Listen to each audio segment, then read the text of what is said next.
وكان من أعظم وزراء إيران ساعد مراغعي.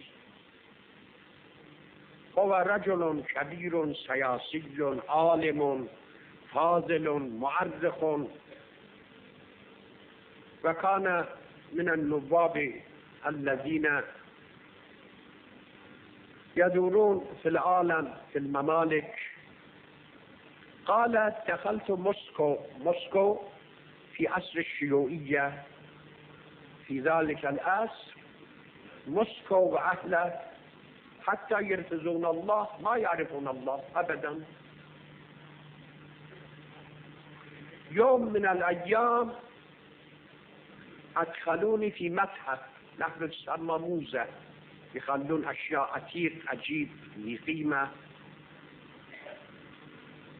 دخلت في الحجرات، في هذا الحجرة ذاك الحجرة، في كل حجرة في كل محل، كان عجائب فعجائب، إلى أن دخلنا إلى أعلى حجرة كان في هذا المكتب.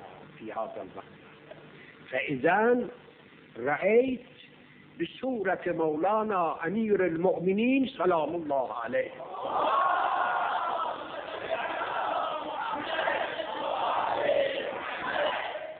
صورة كبيرة مخلينا في رأس المجلس.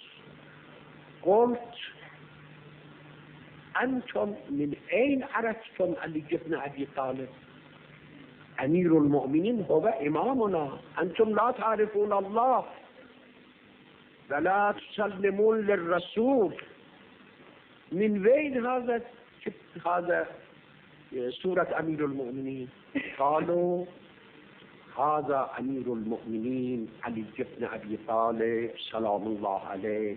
اسمعوا بحلاوة الكلام، افتخروا، نفتخر بإمامنا سلام الله عليه.